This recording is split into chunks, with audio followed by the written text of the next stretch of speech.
Well, the news came out about 15 minutes ago. Officially, the Federal Open Market Committee choosing to cut its key interest rate by 50 basis points or 0.50. The discussion has been, will there be a cut of what size, right? There's been so much talk that a cut is coming.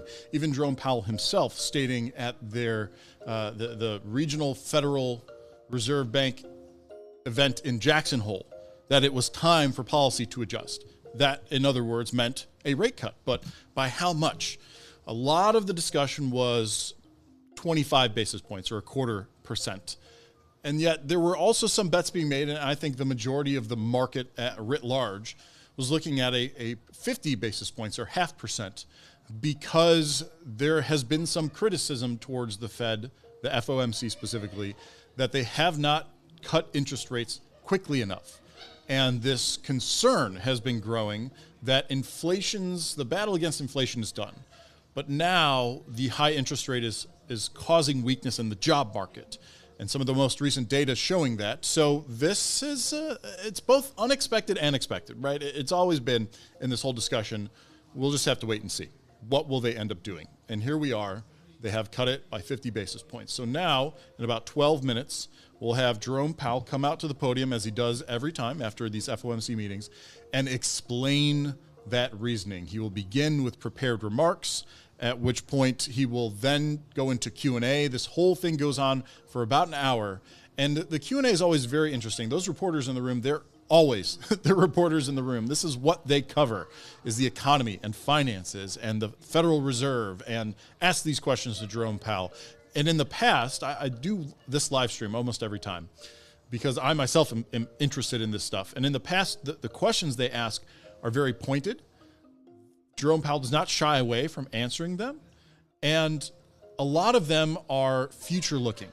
So we'll have his prepared remarks, which generally give us the reasoning behind the decision, generally give us the feelings of the FOMC and its committee members, where they think the economy is going, potentially what they'll be looking at the next meeting and meetings beyond. I believe it was like November of last year. They're like, at this time, we predict 3 rate cuts in 2024. And here we are, September, and there's been just this one. A big one, though, but one. So it is kind of interesting that they do show a little bit of the, hey, we're reading the tea leaves, and this is what we're seeing, but they don't ever commit to anything. So we'll have that in his prepared remarks. And then the reporters will get their chance and really get to dive in and dissect a bit more here. So this press conference scheduled to start in 11 minutes. I'm going to quick get a drink of water, pop back on, come a little more full screen, and go through this decision of the interest rate cuts, thanks in large part to the Associated Press, which has an article up. So let me pull that up. I will be right back to give you more information. Then, of course, if you're watching this on a local Nexstar station website, then you just have to scroll down and check out the article that you're in, because that information is already there. You're welcome.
Okay, now inside the 10-minute mark to when we expect this press conference to begin. In my experience watching these things, he's always very punctual. So we really can almost count on it. About 8 minutes from now, Jerome Powell will walk out and begin this press conference. Now, in the meantime, the big news, of course, is that, yes, confirmed the key interest rate has been cut, and the bets are being made. Will it be a quarter point, a half point, something perhaps even larger?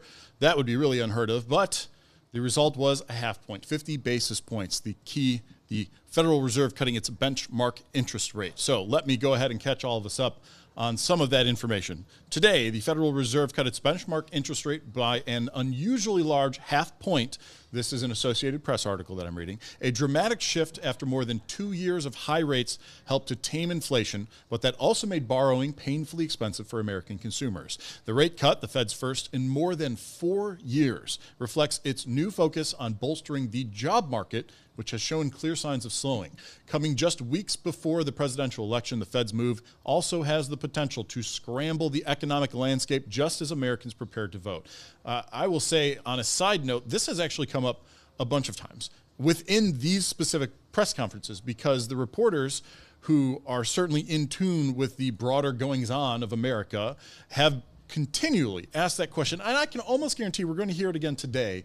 The timing on this is suspicious, Mr. Powell. The election is just 2 months away. It could appear that you are doing this to favor the Democratic administrative, which is really an incumbent administration, because we have the vice president who is running for president, and he will say the Federal Reserve is not involved in politics, that does not influence our decision, et cetera, et cetera. Nonetheless, that's just the facts of the timeline, that this is happening less than 2 months from a major election on which the economy regularly, over and over again, has been pulled as the #1 topic concerning Americans writ large across the country, even in all those very important swing states. So interesting nonetheless. Okay, back to the article. The central bank's action lowered its key rate to roughly 4.8%, down from a 2-decade high of 5.3%, where it had stood for 14 months as it struggled to curb the worst inflation streak in 4 decades. Inflation has tumbled from a peak of 9.1% in mid-2022 to a 3-year low of 2.5% in August, which is not far above the Fed's 2% target. The Fed's policymakers also signaled that they expect to cut their key rate by an additional half point in their final 2 meetings this year. I was starting to get at that we're going to hear from Jerome Powell about their potential plans. They don't commit, but they say, this is how we're feeling right now. And that is it, an additional half point in their final 2 meetings, November and December. And that they envision 4 more rate cuts in 2025 and 2 in 2026. So the inference there, at least for the near term, if it's a half point in their final 2 meetings, I would imagine that means total, so a quarter point November, quarter point December. So starting off with a big kick at a half and then backing out to a quarter. Could those both be half points? They could. Could one of them be half and another be quarter? It could. Again, non-committal, just saying how they feel right now. In a statement, the Fed came closer than it has before to declaring victory over inflation. It said it, quote, has gained greater confidence that inflation is moving sustainably towards 2%. And that is another line said over and over by Federal Chair. That's just like the pre-press conference heads up for all the reporters in the room. So nothing being said that we really need to care about. Anyways, that is a line that he has noted over and over again, is that moving sustainably towards 2%. So not really a new quote per se. Though the central bank now believes inflation is largely defeated, many Americans remain upset with still high prices for groceries, gas, rent, and other necessities. Former President Donald Trump blames the Biden-Harris administration for sparking an inflationary surge. Vice President Kamala Harris, in turn, has charged that Trump's promise to slap tariffs on all imports would raise prices for consumers even further, which is a good reporting there, because it does note that despite this cut, there will still be politics at play here as we approach that election, and a lot of attempts to pin Americans' financial concerns and difficulties, challenges, honestly, on the other party's policies. So, yeah, we'll see. We'll see how this today's announcement actually plays into the politics piece of this. Okay, we're about 3.5 minutes away from Jerome Powell. Let me read a bit more here. Rate cuts by the Fed should, over time, lower borrowing costs for mortgages, auto loans, and credit cards, boosting Americans' finances and supporting more spending and growth. Homeowners will be able to refinance mortgages at lower rates, saving on monthly payments, and even shift credit card debt to lower-cost personal loans or home equity lines. Businesses may also borrow and invest more. Average mortgage rates have already dropped to an 18-month low of 6.2%, according to Freddie Mac, spurring a jump in demand for refinancing. The Fed's next policy meeting is November 6th and 7th, immediately after the presidential election. By cutting rates this week, soon before the election, the Fed is risking attacks from Trump, who has argued that lowering rates now amounts to political interference. Yet Politico has reported that even some key Senate Republicans who were interviewed have expressed support for a Fed rate cut this week. So that is a majority of that Associated Press article as we await Federal Reserve Chairman Jerome Powell to approach this podium here in about 2 minutes and give us some of that behind the scenes of the FOMC, the Federal Open Market Committee meeting that took place both today and yesterday, resulting in this half-point rate cut. And so now we are waiting. I will be listening in and, of course, come back on afterwards. We'll get the full thing. This is a live stream, no commercial breaks here, totally uncut for you so you can hear every word that he has to say, every question every reporter asks, and every answer that he gives. And I'll try and get a little synopsis in. So if you miss any of that, want to pop back on in like about an hour, I will be right here to help you out.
Good afternoon.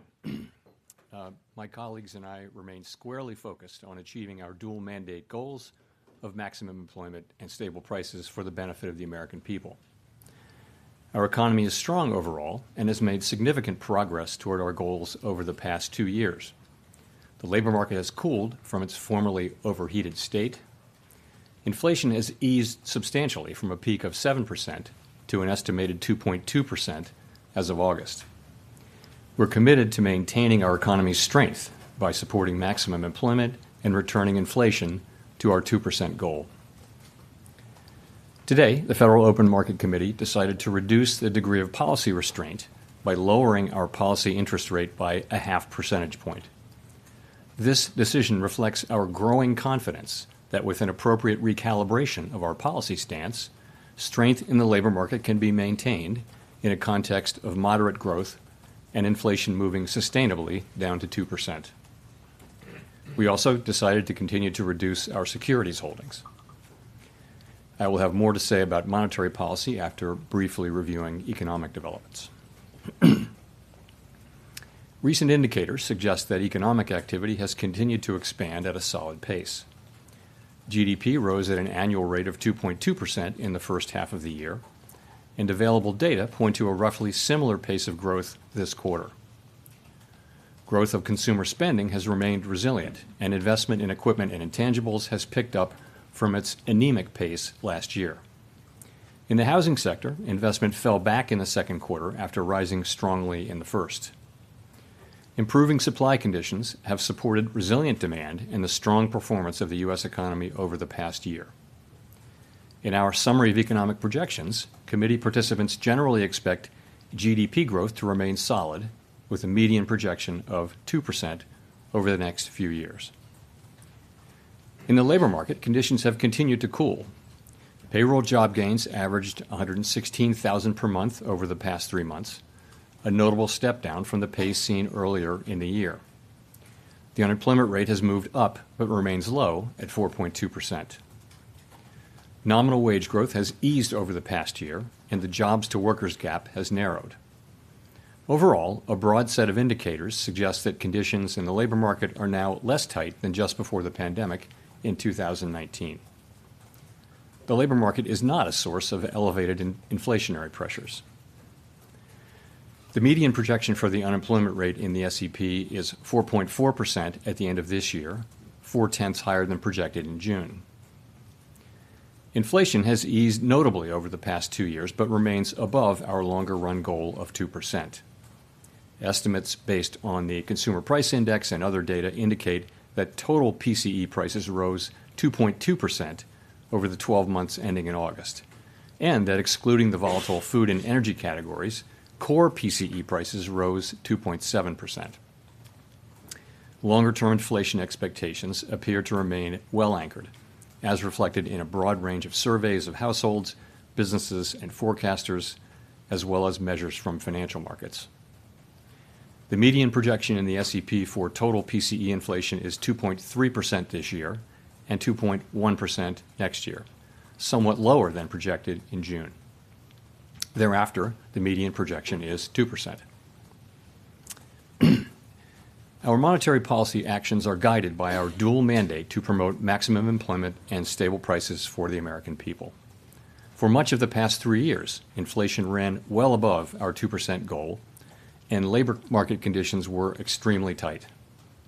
Our primary focus had been on bringing down inflation, and appropriately so. We are acutely aware that high inflation imposes significant hardship as it erodes purchasing power, especially for those least able to meet the higher costs of essentials like food, housing, and transportation. Our restrictive monetary policy has helped restore the balance between aggregate supply and demand, easing inflationary pressures and ensuring that inflation expectations remain well anchored. Our patient approach over the past year has paid dividends. Inflation is now much closer to our objective, and we have gained greater confidence that inflation is moving sustainably toward 2%. As inflation has declined and the labor market has cooled, the upside risks to inflation have diminished and the downside risks to employment have increased. We now see the risks to achieving our employment and inflation goals as roughly in balance, and we are attentive to the risks to both sides of our dual mandate. In light of the progress on inflation and the balance of risks, at today's meeting, the committee decided to lower the target range for the federal funds rate by a 0.5 percentage point to 4.75% to 5%. This recalibration of our policy stance will help maintain the strength of the economy and the labor market, and will continue to enable further progress on inflation as we begin the process of moving toward a more neutral stance. We are not on any preset course. We will continue to make our decisions meeting by meeting. We know that reducing policy restraint too quickly could hinder progress on inflation. At the same time, reducing restraint too slowly could unduly weaken economic activity and employment. In considering additional adjustments to the target range for the federal funds rate, the committee will carefully assess incoming data, the evolving outlook, and the balance of risks. In our SEP, FOMC participants wrote down their individual assessments of an appropriate path for the federal funds rate based on what each participant judges to be the most likely scenario going forward. If the economy evolves as expected, the median participant projects that the appropriate level of the federal funds rate will be 4.4% at the end of this year and 3.4% at the end of 2025. These median projections are lower than in June, consistent with the projections for lower inflation and higher unemployment, as well as the changed balance of risks. These projections, however, are not a committee plan or decision. As the economy evolves, monetary policy will adjust in order to best promote our maximum employment and price stability goals. If the economy remains solid and inflation persists, we can dial back policy restraint more slowly. If the labor market were to weaken unexpectedly or inflation were to fall more quickly than anticipated, we are prepared to respond. Policy is well positioned to deal with the risks and uncertainties that we face in pursuing both sides of our dual mandate. The Fed has been assigned two goals for monetary policy: maximum employment and stable prices. We remain committed to supporting maximum employment, bringing inflation back down to our 2% goal, and keeping longer-term inflation expectations well anchored. Our success in delivering on these goals matters to all Americans. We understand that our actions affect communities, families, and businesses across the country. Everything we do is in service to our public mission. We at the Fed will do everything we can to achieve our maximum employment and price stability goals. Thank you. I look forward to your questions. Steve Leisman, CNBC. Thank you, Mr. Chairman, for taking our questions. In July, you said you weren't necessarily thinking about a 50. You didn't want to be specific, but you said you weren't thinking about a 50. The inflation data last week came out a little firmer than expected. Retail was strong, third quarter GDP running 3%. So what changed and made the committee go 50, and how do you respond to the concerns that perhaps it shows the Fed is more concerned about the labor market? And I guess, should we expect more 50s in the months ahead? And based on what should we make that call? Thank you. So, okay, a lot of questions in there. Let me jump in. Since the last meeting, we have had a lot of data come in. We've had the two employment reports, July and August. We've also had two inflation reports, including one that came in during blackout. We had the QCEW report, which suggests that suggests that the payroll report numbers that we're getting may be artificially high and will be revised down. You know that. We've also seen anecdotal data like the Beige Book. So we took all of those and we went into blackout and we thought about what to do, and we concluded that this was the right thing for the economy, for the people that we serve, and that's how we made our decision. So that's one question. What was the second and third? How do we make sorry, thank you, sir. How do we figure out in the months ahead, is there another 25 or 50 coming in? Based on what shall we make that call? Thank you. Sure. So a couple things. A good place to start is the SEP, but let me start with what I said, which was that we're going to be making decisions meeting by meeting based on the incoming data, the evolving outlook, the balance of risks. If you look at the SEP, you'll see that it's a process of recalibrating our policy stance away from where we had it a year ago when inflation was high and unemployment low, to a place that's more appropriate given where we are now and where we expect to be. And that process will take place over time. There's nothing in the SEP that suggests the committee is in a rush to get this done. This process evolves over time. Of course, that's a projection. That's a baseline projection. We know, as I mentioned in my remarks, that the actual things that we do will depend on the way the economy evolves. We can go quicker if that's appropriate. We can go slower if that's appropriate. We can pause if that's appropriate. But that's what we were contemplating. I would point you to the SEP as just an assessment of where of what the committee is thinking today, what the individual members rather of the committee are thinking today, assuming that their particular forecasts are realized. Hi, Chris Rugaber at Associated Press. Thank you. The projections show that the Fed officials expect the Fed funds rate to still be above their estimate of long-run neutral by the end of next year. So does that suggest you see rates as restrictive for that entire period? Does that threaten the weakening of the job market that you said you'd like to avoid? Or does it suggest that maybe people see the short-run neutral as a little bit higher than long? Thank you. I think the way I would really characterize it is this. I think people write down their estimate, individuals do. I think every single person on the committee, if you ask them what's your level of certainty around that, they would say there's a wide range where that could fall. So I think we don't know. There are model-based approaches and empirically based approaches that estimate what the neutral rate will be at any given time. But realistically, we know it by its works.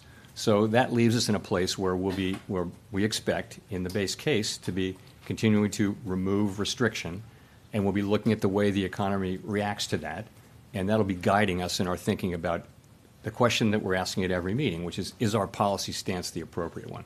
We know, if you go back, we know that the policy stance we adopted in July of 2023 came at a time when unemployment was 3.5% and inflation was 4.2%.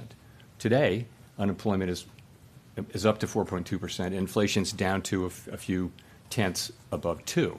So we know that it is time to recalibrate our policy to something that is more appropriate given the progress on inflation and on employment moving to a more sustainable level. So the balance of risks are now even. And this is the beginning of that process. I mentioned the direction of which is toward a sense of neutral. And we'll move as fast or as slow as we think is appropriate in real time. But what you have is our individual accumulation of individual estimates of what that will be in the base case.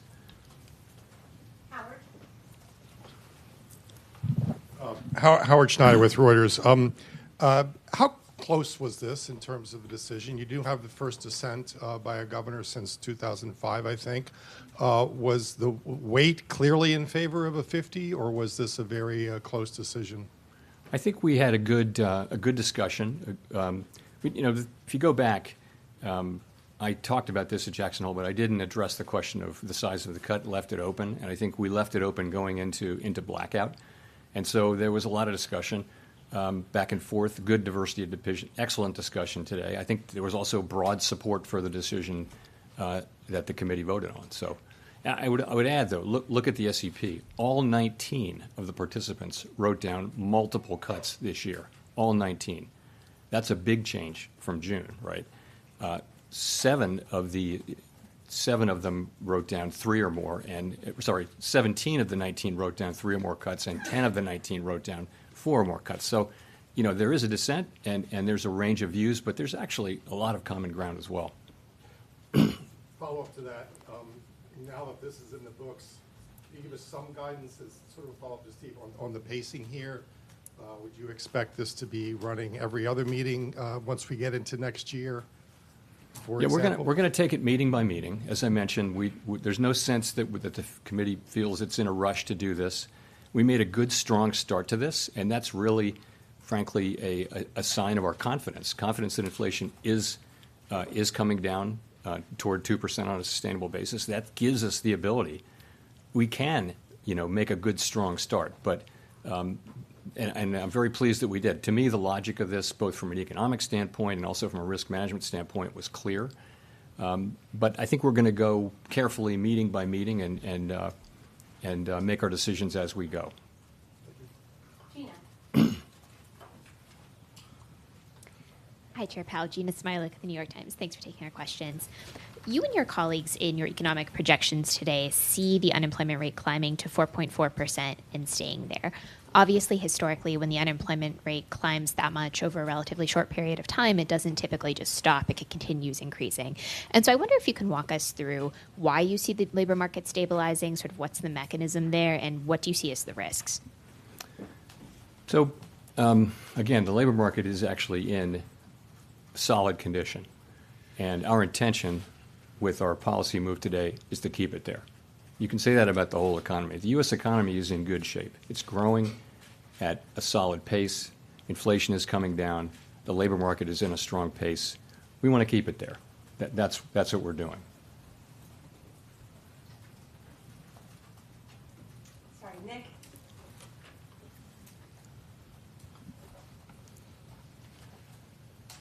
Nick Timmeros of the Wall Street Journal. Chair Powell, does today's action constitute a catch-up in action given recent substantial revisions to the employment data?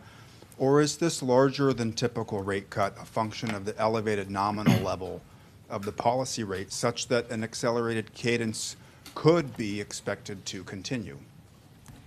Okay. Multiple questions there. So I would say we don't think we're behind. We do not think we think this is timely. But I think you can take this as a sign of our commitment not to get behind.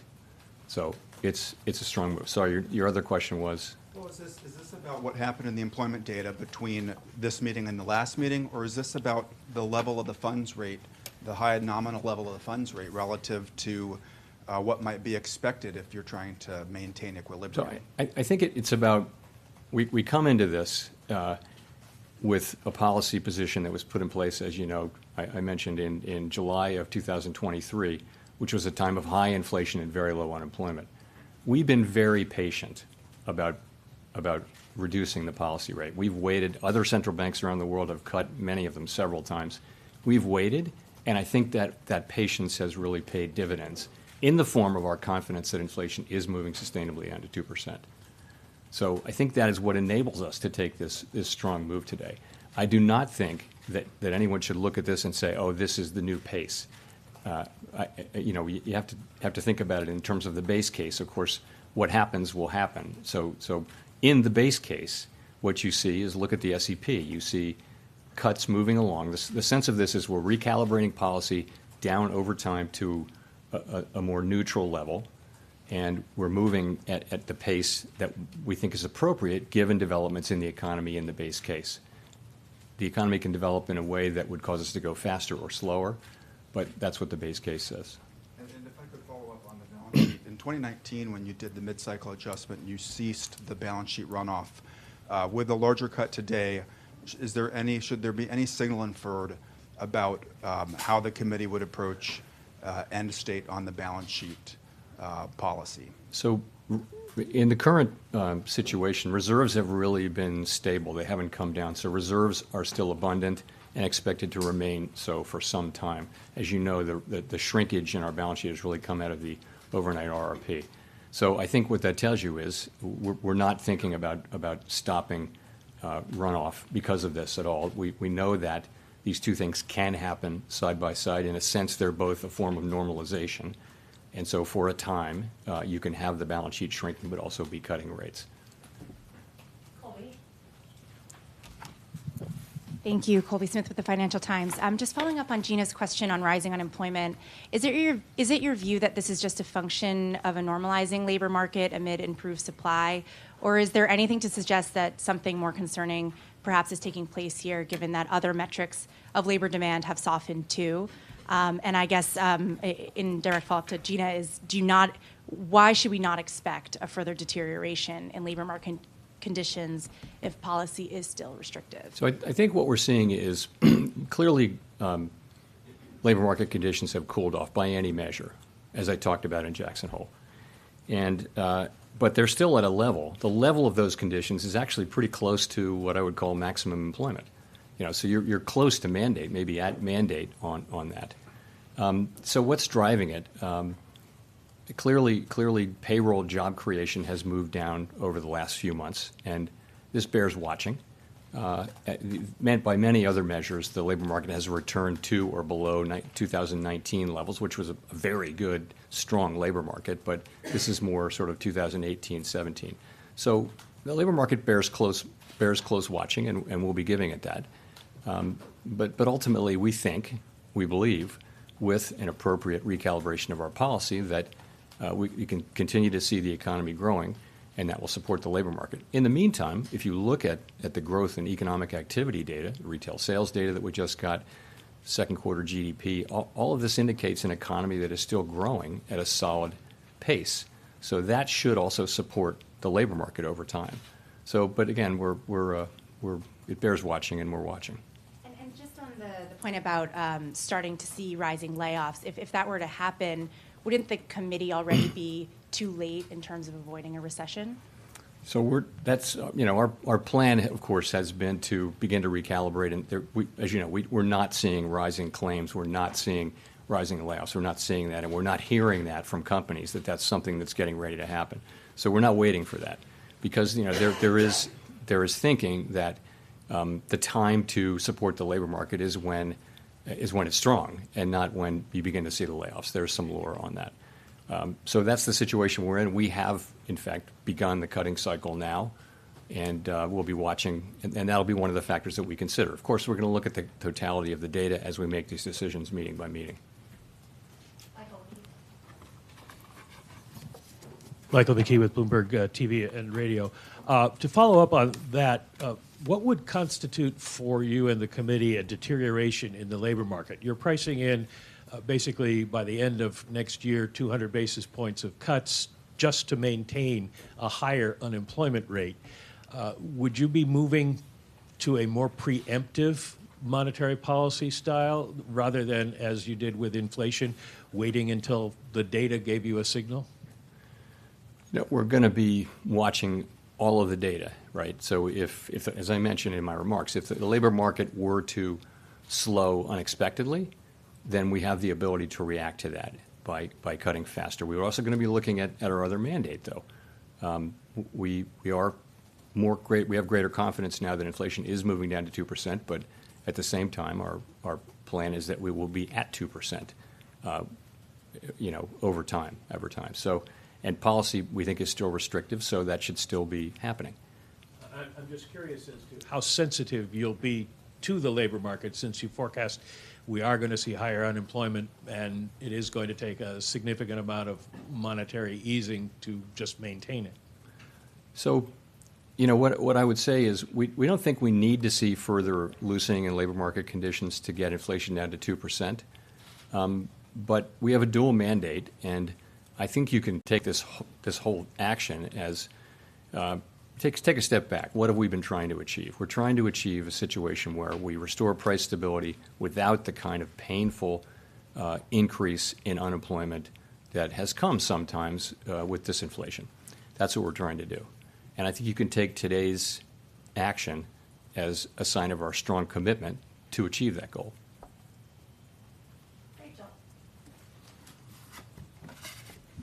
Hi, Chair Powell. Rachel Siegel from the Washington Post. Thanks for taking our questions.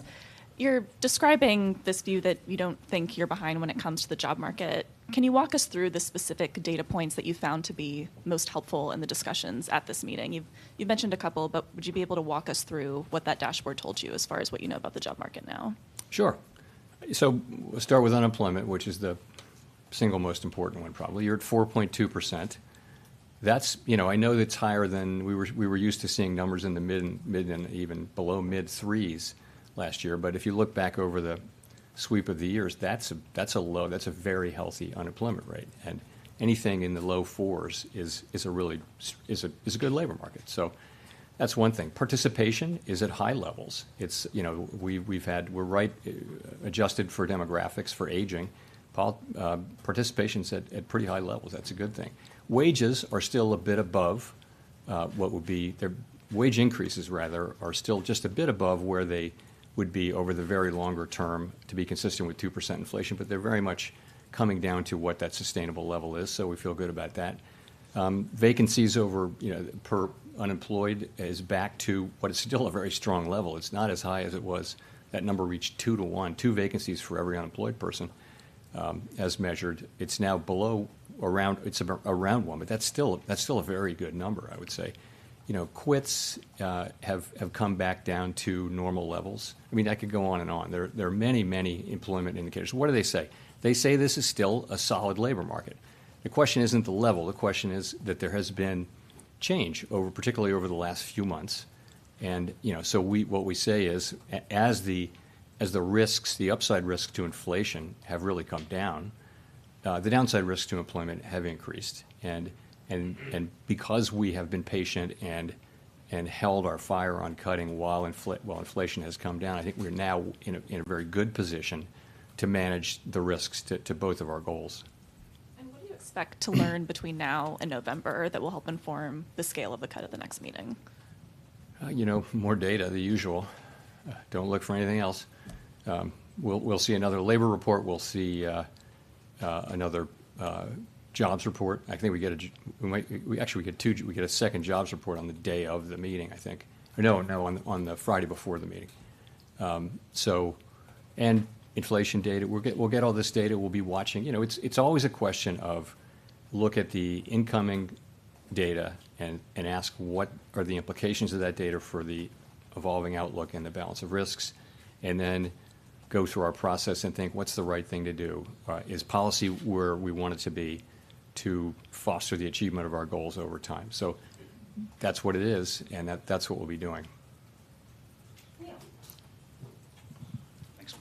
Hi, Chair Powell. Neil Irwin with Axios. We've only been running a little above 100,000 jobs a month on payrolls the last 3 months. Do you view that level of job creation as worrying or alarming, or would you be content if we were to kind of stick at that level? And relatedly, one of the welcome trends of the last couple of years has been labor market steam coming out through job openings falling rather than job losses. Do you think that trend has further to run, or do you see risk that further labor market cooling will have to come through job losses? So on the job creation, it depends on the inflows, right? So if you're having millions of people come into the labor force, and you're creating 100,000 jobs, you're going to see unemployment go up. So it really depends on what's the trend underlying the volatility of people coming into the country. We understand there's been quite an influx across the borders, and that has actually been one of the things that's allowed unemployment rate to rise. And the other thing is just the slower hiring rate, which is something we also watch carefully. So it does depend on what's happening on the supply side. And on the beverage curve question, yes. So we all felt on the committee, not all, but I think everyone on the committee felt that job openings were so elevated that they could fall a long way before you hit the part of the curve where job openings turned into higher unemployment, job loss. And yes, I think we are. It's hard to know that you can't know these things with great precision, but certainly it appears that we're very close to that point, if not at it, so that further declines in job openings will translate more directly into unemployment. But it's been a great ride down. I mean, we've seen a lot of tightness come out of the labor market in that form without it resulting in lower employment. Thanks, Chair Powell. Edward Lawrence, Fox Business. So we've heard some speculation that you may be going with the federal funds rate to 3.5%, maybe under 4%. And there's basically an entire generation that has experienced zero or near zero federal funds rate. Now, some think we're heading in that direction again. What's the likelihood that cheap money is now the norm? So this is a question. You mean after we get through all of this? It's just a great question that we can only speculate about. Intuitively, many people anyway would say we're probably not going back to that era where there were trillions of dollars of sovereign bonds trading at negative rates, long-term bonds trading at negative rates. And it looked like the neutral rate might even be negative. So people were issuing debt at negative rates. It seems that's so far away now. My own sense is that we're not going back to that. But honestly, we're going to find out. But it feels to me and that the neutral rate is probably significantly higher than it was back then. How high is it? I just don't think we know. We only know it by its works. One more. How do you respond to the criticism that will likely come that a deeper rate cut now before the election has some political motivations? Yeah. So this is my fourth presidential election at the Fed, and it's always the same. We're always going into this meeting in particular and asking what's the right thing to do for the people we serve, and we do that, and we make a decision as a group, and then we announce it, and that's always what it is. It's never about anything else. Nothing else is discussed, and I would also point out that the things that we do really affect economic conditions for the most part with a lag. So nonetheless, this is what we do. Our job is to support the economy on behalf of the American people. And if we get it right, this will benefit the American people significantly. So this really concentrates the mind. And, it's something we all take very, very seriously. We don't put up any other filters. I think if you start doing that, I don't know where you stop. And so we just don't do that.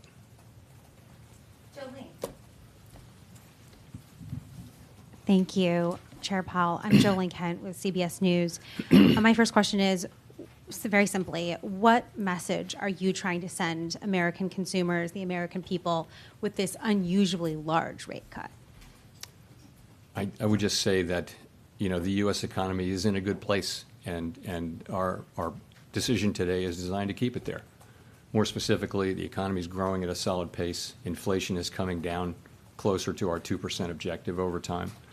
And the labor market is still in solid shape. So our intention is really to maintain the strength that we currently see in the U.S. economy. And we'll do that by returning rates from their high level, which has really been, the purpose of which has been to get inflation under control. We're going to move those down over time to a more normal level over time. Just a quick follow-up to that. Listening to you talk about inflation moving meaningfully down to 2%, is the Federal Reserve effectively declaring a decisive victory over inflation and rising prices? No, we're not. So inflation, what we say is we want inflation, the goal is to have inflation move down to 2% on a sustainable basis. And, we're not really, we're close, but we're not really at 2%. And I think we're going to want to see it be, around 2% and close to 2% for some time. But we're certainly not we're not saying mission accomplished or anything like that. But I have to say, though, we're encouraged by the progress that we have made.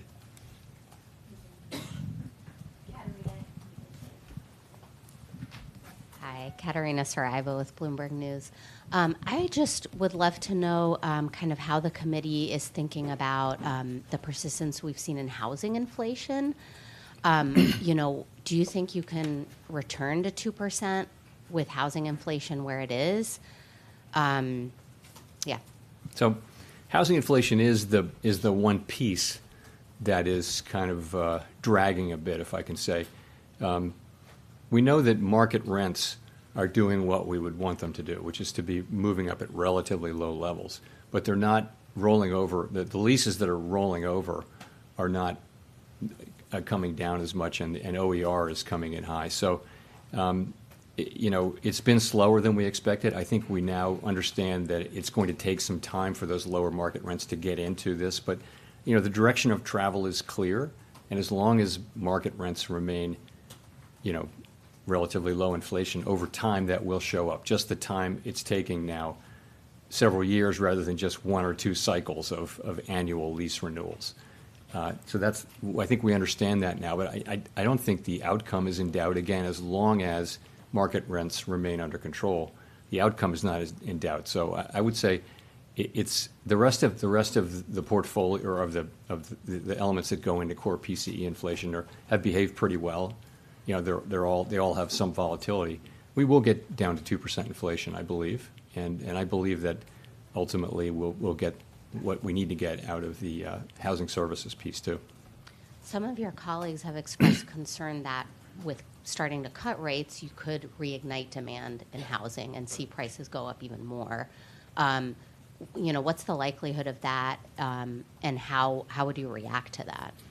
So the housing market, it's hard to game that out. The housing market is in part frozen because of lock-in with low rates. People don't want to sell their home, so because they have a very low mortgage, it'd be quite expensive to refinance. As rates come down, people will start to move more, and that's probably beginning to happen already.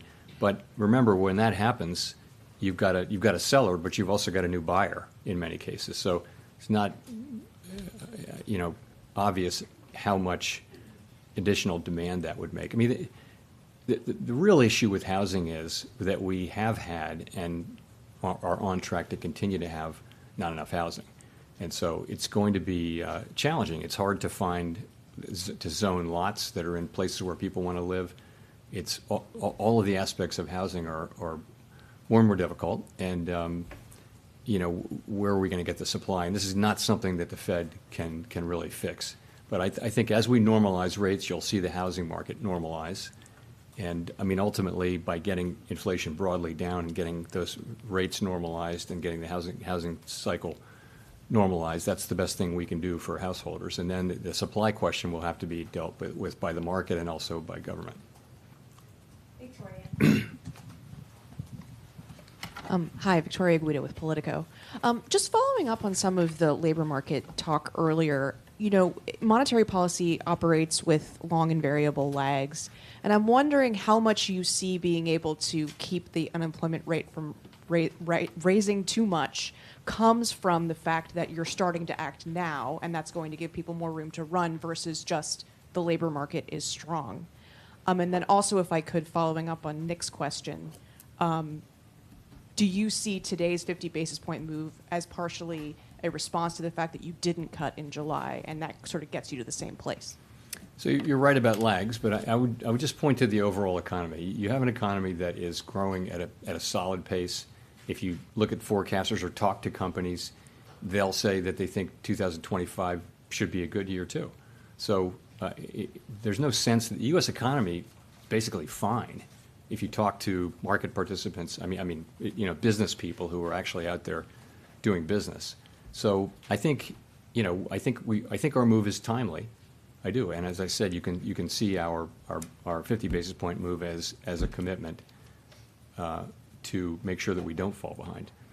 So you're really asking about your second question. You're asking about July, and I guess if you ask, you know, if we'd gotten the July report before the meeting, would we have cut? We might well have. We didn't make that decision, but you know, we might well have. I think that's not, you know, that doesn't really answer the question that we ask ourselves, which is let's look, you know, at this meeting, we're looking back to the July employment report, the August employment report, the two CPI reports, one of which came, of course, during blackout, and all of the other things that I mentioned. We're looking at all of those things, and we're asking ourselves, what's the policy stance we need to move to? We knew, it's clear that we clearly, literally everyone on the committee agreed that it's time to move. It's just how fast do you go, and what do you think about the paths forward? So this decision we made today had broad support on the committee, and I've discussed the path ahead. Thank you, Chair Powell. Elizabeth Schulze with ABC News. Mortgage rates have already been dropping in anticipation of this announcement. How much more should borrowers expect those rates to drop over the next year? Very hard for me to say. That's from our standpoint. I can't really speak to mortgage rates. I will say, you know, that'll depend on how the economy evolves. Our intention, though, is we think that our policy was appropriately restrictive.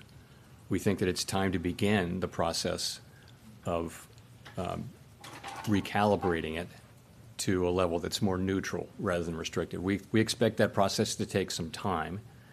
As you can see in the projections that we released today. And if things work out according to that forecast, other rates in the economy will come down as well. However, the rate at which those things happen will really depend on how the economy performs. We can't look a year ahead and know what the economy is going to be doing.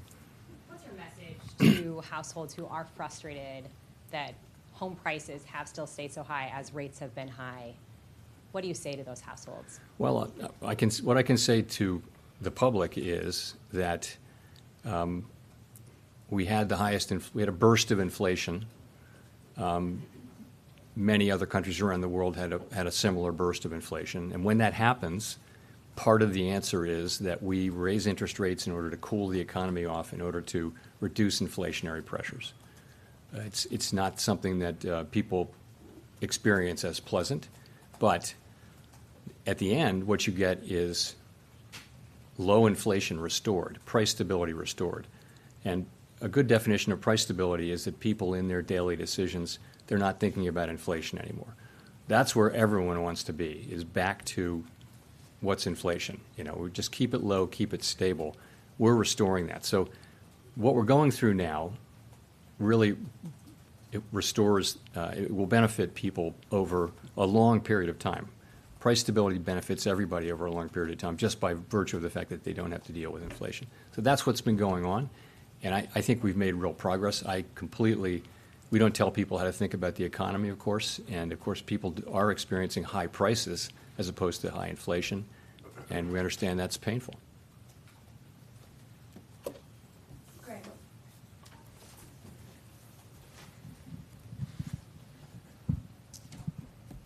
Hi, Chair Powell. Greg Robb from MarketWatch.com. I was wondering if you could go through, you said just at the beginning that coming into the blackout, there was like an open thought of 25 or 50. You know, the Fed could move either 25 or 50. I would sort of argue that when we had those two last speeches by Governor Waller and New York Fed President John Williams, that they were sort of saying that maybe a gradual approach was going to win the day. I mean, I'd sort of want to ask a 7-part question about this, but I mean, could you talk, would you have cut rates by 50 basis points if the market had been pricing in like low odds of a 50-point move like they were last Wednesday? You know, after the CPI number came out, it was a really small probability of a 50-point cut. Does that play in your consideration at all? Just talk a little bit about that. Thank you. We're always going to try to do what we think is the right thing for the economy at that time. That's what we'll do. And that's what we did today.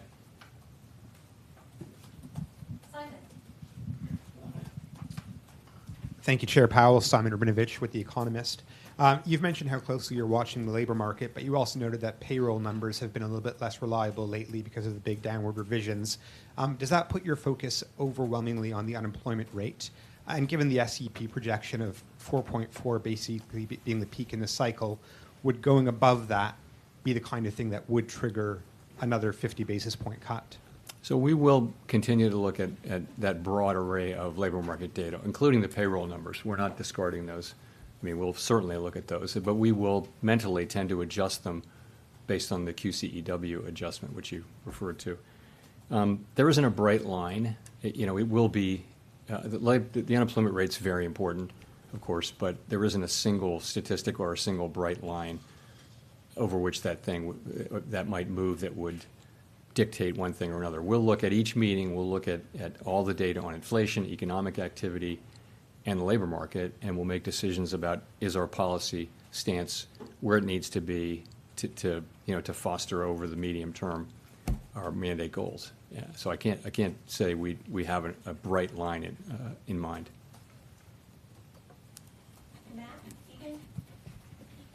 Thanks, Chair Powell. Matt Egan from CNN. I know that you discussed earlier how the Fed does whatever the right thing is and nothing else factors in. But in general, can you talk about whether or not you believe a sitting U.S. president should have a say in Fed decisions on interest rates? Because that's something that former President Trump, who obviously appointed you, has previously suggested. And I know the Fed is designed to be independent, but why? Can you tell the public why you view that so important? Sure. So countries that are democracies around the world, countries that are sort of like the United States, all have what are called independent central banks. And the reason is that people have found over time that insulating the central bank from direct control by political authorities avoids making monetary policy in a way that favors maybe people who are in office as opposed to people who are not in office. So that's the idea, is that, and I think the data are clear that countries that have independent central banks, they get lower inflation. And so we do our work to serve all Americans. We're not serving any politician, any political figure, any cause, any issue, nothing. It's just maximum employment and price stability on behalf of all Americans. And that's how the other central banks are set up too. It's a good institutional arrangement, which has been good for the public, and I hope and strongly believe that it will, continue.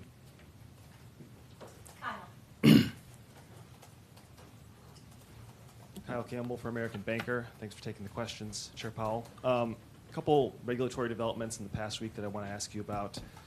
First, last week, Vice Chair for Supervision, Michael Barr, outlined his views for the changes to the Basel III Endgame. I'm wondering if you are in alignment with him on what those changes should be, if those have support on the board in a broad way that you're looking for, and if you think the other agencies are also fully on board with that approach. And then yesterday, other banking regulators... You know what? Hold the second question. Okay, sure.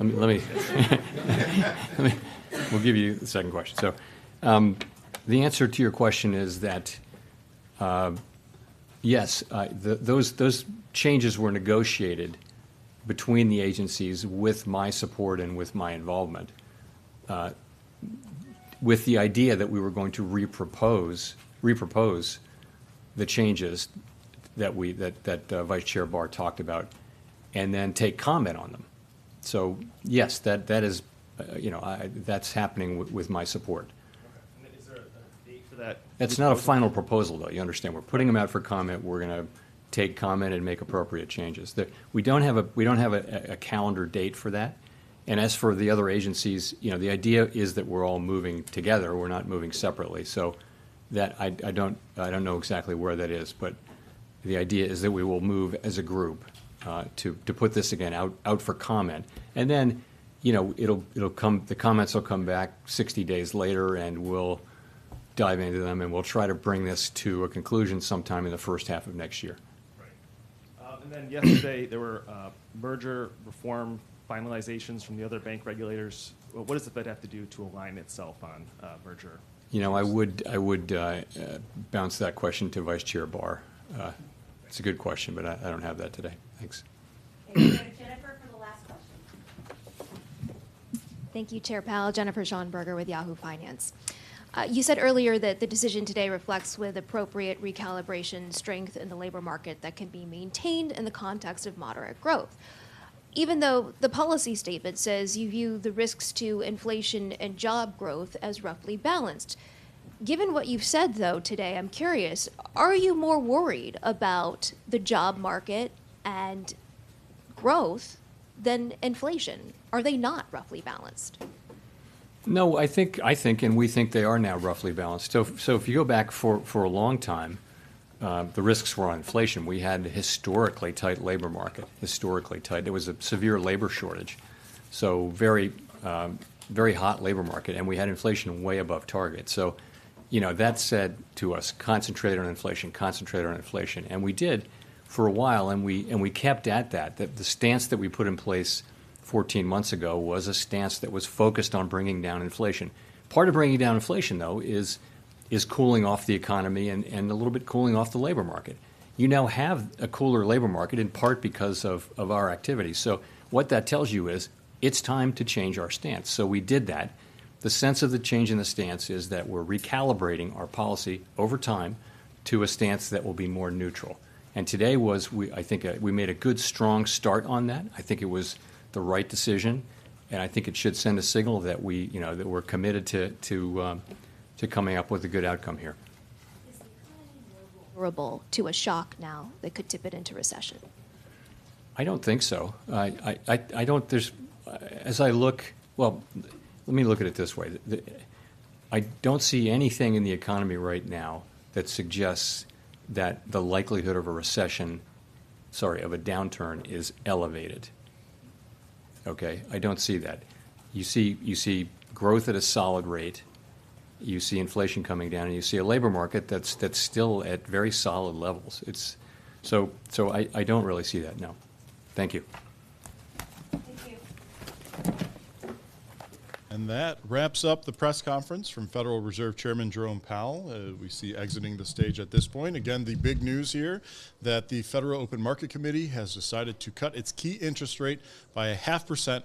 You also hear it called 50 basis points from what was 5.3%, a 14-month high. So for the last more than a year, that has been where the central interest rate has been, down to 4.8%. Now, anyone out there who's asked that question and likely been told, okay, what does this mean for me? And you're being told mortgage rates, loans, credit cards, all these borrowing costs, that those will come down. Just know that there is not a direct correlation, meaning this rate does not directly control those rates. This rate has an influence on how banks create the rates that they are providing to their customers. Think of it like the floor. Like, this is the cheapest place that you can borrow money, and only banks can borrow from it. So if this is their main source of borrowing funds, they have to have rates higher than that.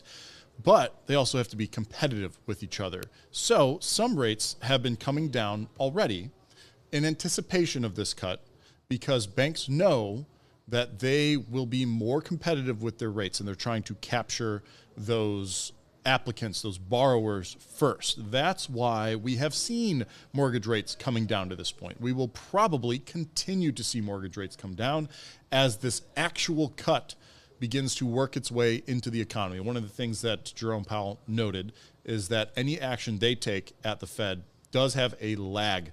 It takes a bit for it to actually be felt and seen in the broader U.S. economy. Yes, markets, the stock market especially, because that's people more or less making bets, right?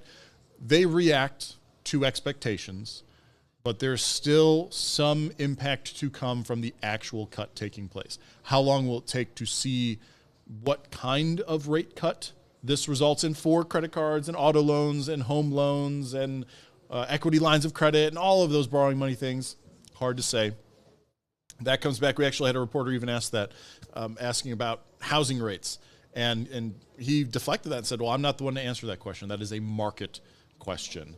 And so we will just continue to monitor its long-term impacts. But the thing is, this is not the only cut. He had noted that the committee has this expectation at this point for 2 additional cuts this year.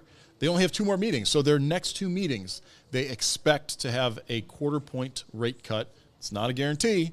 He said that multiple times, that there's no commitment being made today to rate cuts, but that they expect to have that 1/4 point, and that would bring us down to about a 4.5% by the end of the year. Again, 5.3 the last 14 months. Today, 4.8.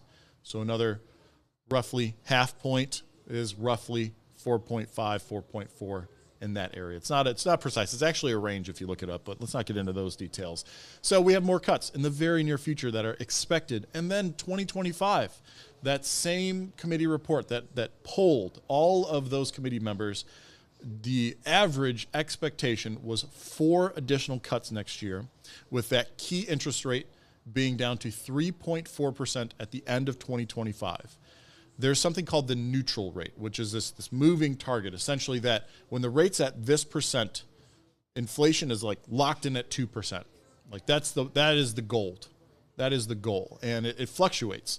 But the current rough expectation of neutral rate is around 3 to 3.5%. So getting it down to 3.4 by the end of 2025 is essentially the Fed saying that by the end of 2025, we will be coasting back at our 2% target, and we can just focus on maintaining the the inflation rate and the maximum employment for the U.S.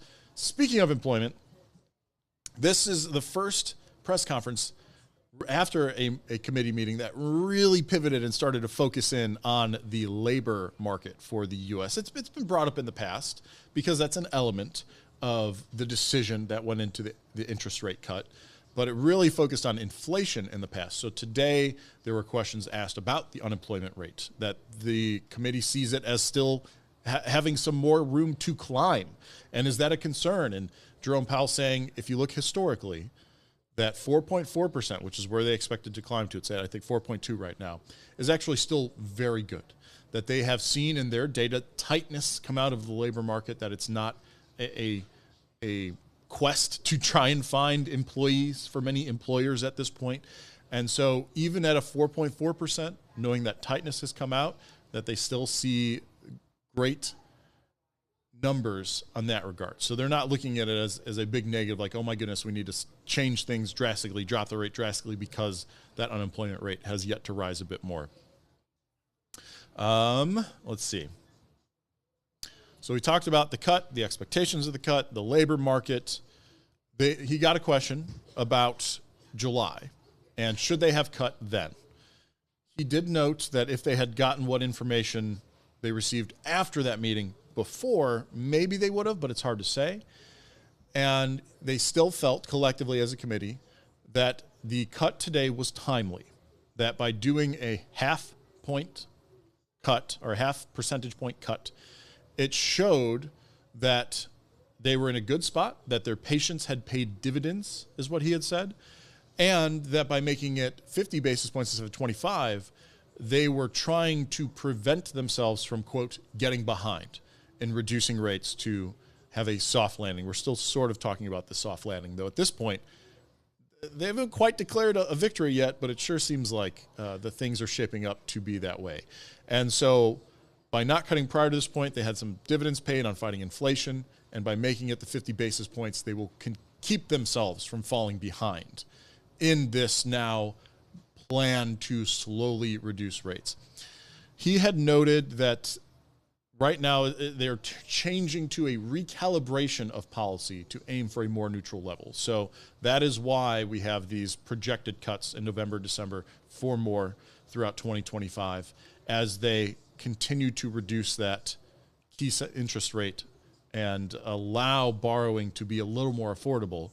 But he also noted that, yes, this is the plan, but they will make each decision at each meeting based on the data. And they could speed up, make bigger cuts, slow down, make smaller cuts, or even pause cuts based on the data. So they're giving themselves plenty of wiggle room to be reactionary to what is happening in the U.S. economy. He was asked about the optics of the presidential race, as I totally expected, because he's been asked about that so many times. He gave pretty much the same answer of, we make our decisions based on the data. We don't even talk about politics when we're making those decisions. He's been through 4 presidential elections as a part of the Federal Reserve System, and that who's running, who's in the White House does not play a role at all. That's his response, stating that their goal is what is best for all Americans, not one particular party or administration. Even asked about if the president should have a say in the decisions, and he referred to collectively all the central banks set up throughout the world, stating that they're all set up this way, where they are this independent organization, no political influence, and that he believes that is the right way to go. So essentially saying no, a president should not have a direct say in what the FOMC decides. 2 more pieces that I pulled out of there. One, a lot of us have amazing interest rates, right? My home loan, I think, is like 2.875, something like that. Like, wow. And that is a result of historically low interest rates coming out of the 2008, where we had the Great Recession and housing market crash, and a number of loans turn into people were underwater on their mortgages and were foreclosed on. So he said, or the reporter rather said, there was this generation that had really grown up and come into adulthood with seeing nearly free money, like really affordable rates. And is there now an expectation, because that generation, me among them, are adults with great interest rates on their mortgages, that we will return to that? Because if you look historically, that's not a thing.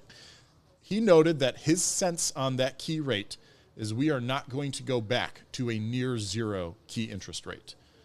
So that was kind of interesting. So for all of those who are waiting for a mortgage rate to reduce back to like a 3% or lower level, likely not happening, is basically what he said. That's his sense of it, right? But there's still, I found that interesting. And then the last bit that I found interesting, also related to housing, was that housing inflation is a part of inflation. And he said that is the one piece of that core inflation calculation that has been dragging. Market rents have been moving up at relatively low levels, but that it is taking some time for them to, so it's a decrease of an increase, right? So disinflation, less moving up. It's hard to describe. I did a video on that though, and that was a good, well done video. So go watch my other video for that. But he just noted that that is an odd piece, that it's taking that long. And so for anyone out there that is concerned about rent costs primarily, that's what he was discussing. He noted they're moving in the right direction, but they're a little slower than the rest of the inflation calculations. And so that is something to keep an eye on. Those are tricky because leases, it's typically an annual lease. There can be longer leases, and so that turnover doesn't happen quite as fast. Nonetheless, he noted multiple cycles, so 2-ish years for the actual increase, disinflation of the increase to be reflected. So there you go. Okay, that's my synopsis. Again, the headline, 0.5% interest rate cut from 5.3 to 4.8 today. Expected additional cuts right now expected November, December, 4 more 2025. That is where the FOMC is at this point. So that was fun. Thanks so much for joining me. Hope to talk more about economy stuff with you all in the near future. Until the next live stream, I'm Chip Brewster. Have a great rest of your day.